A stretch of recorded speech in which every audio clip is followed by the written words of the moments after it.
आप सभी लोगों का तहे दिल से स्वागत है। मैं हूं आचार्य अजित मिश्रा। आज मैं आप लोगों के समक्ष एक बहुत ही गंभीर इसलिए क्योंकि शनि साढ़े साती उतरती हुई अब मकर राशि को अब बनाने के लिए तैयार है।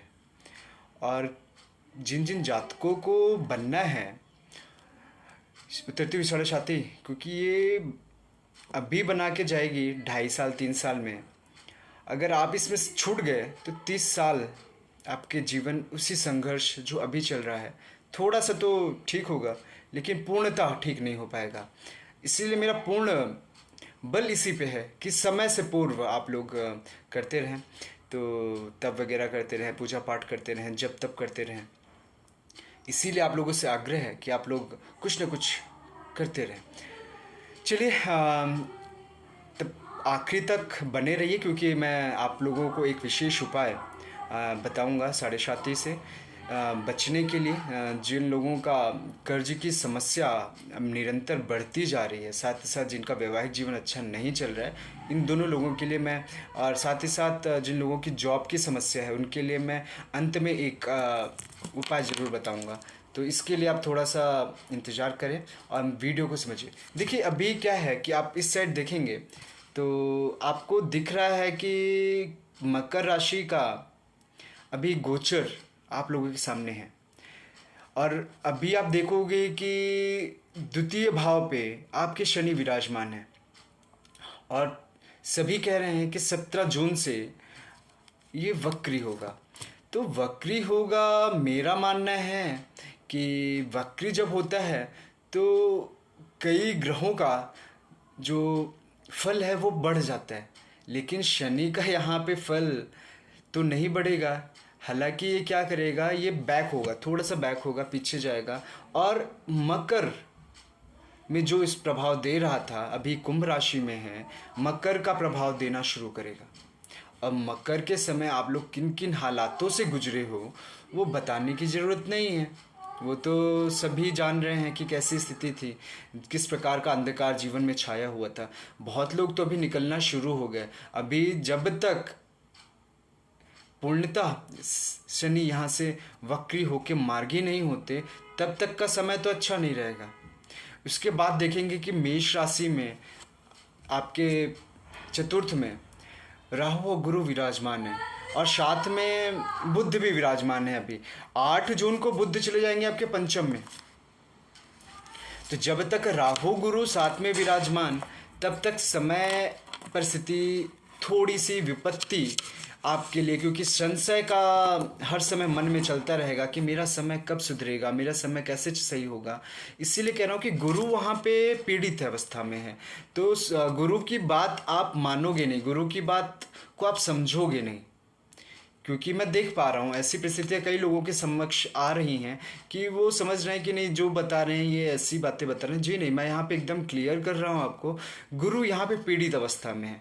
और पूर्णतः कोई आपको विशेष ज्ञान देगा भी तो आप उसको अज्ञानी समझोगे, उसको समझोगे कि बस ऐसे ही बकवास कर रहे हैं।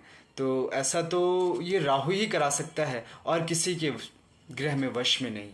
और जब आप 8 तारीख को जब बुध आपके पंचम में आ जाएंगे तो आपकी स्थिति थोड़ा सा सुधरेगी, क्योंकि पंचम में बैठ के वो आपके लाभ को देखेंगे, और जब लाभ को देखेंगे तो लाभ में वृद्धि होगी। इसीलिए कह रहा हूँ कि अभी ये जून वाला समय, और इसके बाद जब सिस्टम में आएंगे तो वहाँ पे ऋण का जो समस्या है वो ख़त्म होना स्टार्ट होगा। तो इसलिए कह रहा हूँ कि अभी जो समय है ये थोड़ा सा मेहनत करने का समय है। और सूर्य अभी कहाँ पे, सूर्य अभी आपके पंचम स्थान पे बैठा हुआ है वृषभ राशि में, और ये 15 जून को आपके मिथुन में आ जाएंगे जहाँ पे आपका ऋण भाव है। इसीलिए कह रहा हूँ कि 15 जून के बाद ऐसी स्थिति उत्पन्न होगी कि आपका ऋण कुछ हद तक कट सकता है। तो इसीलिए कह रहा हूँ कि ऋण का उपाय मैं आपको बताने वाला हूँ, और जिन लोगों ने मेरी पहली वीडियोस देखी हैं उनको ये उपाय बता चुका हूँ ऑलरेडी, और जिन लोगों ने नहीं देखी है उसको मैं यहाँ पे ये उपाय बताने वाला हूँ। ठीक है, साथ ही साथ आप लोगों से निवेदन है कि चैनल को सब्सक्राइब कर दें ताकि आने वाली वीडियोस आप तक निरंतर पहुंच सके। देखिए, अब बात करते हैं आपकी वैवाहिक जीवन की, आपकी लव लाइफ की, आपकी पार्टनरशिप की, क्योंकि वहाँ पे आपके सप्तम भाव में कर्क लगन में आप देखेंगे कि मंगल और शुक्र विराजमान है।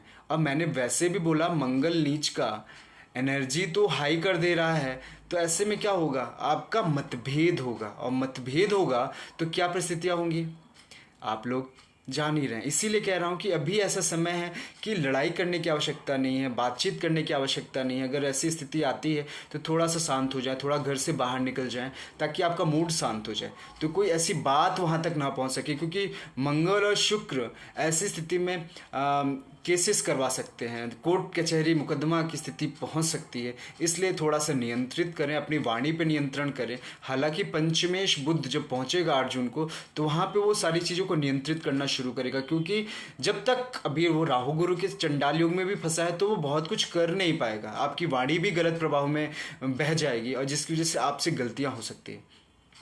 अब आपके कर्म भाव में केतु विराजमान और राहु की दृष्टि, और केतु वैसे भी सर्वहीन, और उसको दिमाग देने के लिए राहु वैसे ही पहुंच गया।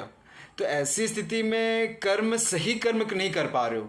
जो बहुत लोग बोल रहे हैं कि मुझे रास्ता दिखाओ, रास्ता दिखाओ, मैं तो क्लियर कह रहा हूँ कि नहीं, आपको मंत्र चैंटिंग करनी पड़ेगी, चाहे आप किसी भी लॉर्ड का उठा लो। अब कैसे कहूँ कि नहीं, चैंटिंग के अलावा ऑप्शन नहीं है। बहुत लोग बोले कि मैं 500 में हो जाएगा क्या, 500 में कैसे संभव। मैं तो कह रहा हूँ कि ये नहीं कह रहा हूँ कि आप पर्टिकुलर इसी पे डिपेंड हो जाओ, है ना। आप अपना कर्म करो, क्योंकि कर्म है सबसे महत्वपूर्ण, और उसका स्वामी शुक्र वो जाके आपके मंगल के साथ बैठ गया, ऑलरेडी निगेटिविटी वहाँ पे फैला रहा है, तो कर्म कहाँ से कर पाओगे।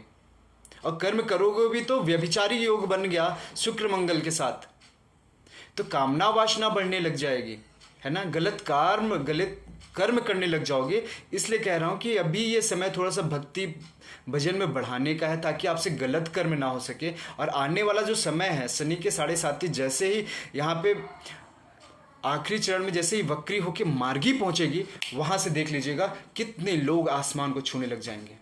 बहुत लोग बोल रहे हैं ना, मुझे नौकरी मिल रही है, बहुत लोगों को ऑप्शंस मिलने लग गए हैं, बहुत लोगों का बिजनेस थोड़ा थोड़ा उठने लग गया है। क्यों उठने लग रहा है? क्योंकि जब तक आप शनि की मैलेफिक एनर्जी को रिड्यूस डाउन नहीं कर रहे हो, शनि की मैलेफिक एनर्जी, आप इस बात को मैं बार बार आप लोगों से कह रहा हूं कि शनि की जो मैलेफिक एनर्जी है, उन्होंने आपको 6 साल तक ग्रासा है, और 6 साल तक मतलब 5 साल तो यही, और 1.5 साल बकरी, तो लगभग 6-6.5 साल। तो ऐसी परिस्थिति में क्या हुआ कि आप पूरी तरह से, आपकी बॉडी में पूरी तरह से निगेटिव ऊर्जा आ गई। और जब निगेटिव ऊर्जा आ गई, शनि की मैलेफिक एनर्जी आ गई, जब काम करने का नहीं, बॉडी में एनर्जी नहीं, आलस घेरने लग गया, तो कर्म कैसे करोगे। इसीलिए कह रहा हूँ कि शनि की मैलेफिक एनर्जी को कम करो। जब तक शनि की मैलेफिक एनर्जी को कम कर पाओगे, तो पूर्णतः मैं आपको दावे के साथ कह सकता हूँ कि ये बात जो मैं बोल रहा हूँ वो किसी और भी वीडियोस में नहीं मिलेंगी आपको,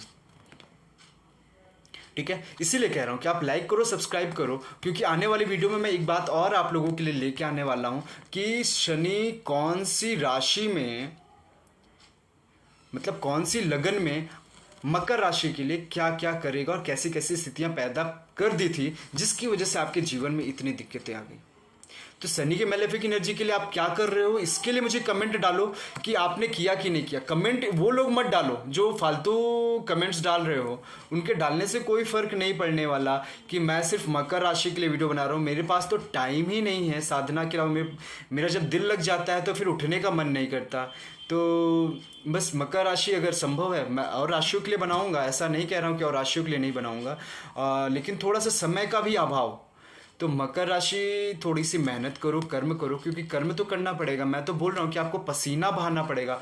कितना पसीना बहा रहे हो, धूप में बैठो, सूर्य को जब उदित हो, जब उसकी अरुण आपके अंदर आएगी तो उसकी मैलेफिक ऊर्जा आपके शरीर से निकालेगी।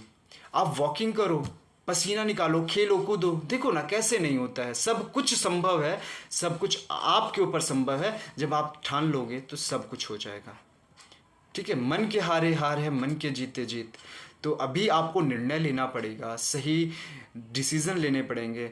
बहुत लोग सर सोच सकते हैं कि मैं सिर्फ उनको मोटिवेट कर रहा हूँ, बिल्कुल मोटिवेट कर रहा हूँ कि नहीं, भगवत भजन में तो आना पड़ेगा, और कोई ऑप्शन नहीं है आपको। ठीक है, चलिए तब तक के लिए बहुत बहुत धन्यवाद आप लोगों का ऐसा प्यार देने के लिए, और ऐसे जुड़े रहिए हमसे। जय मातेश्वरी।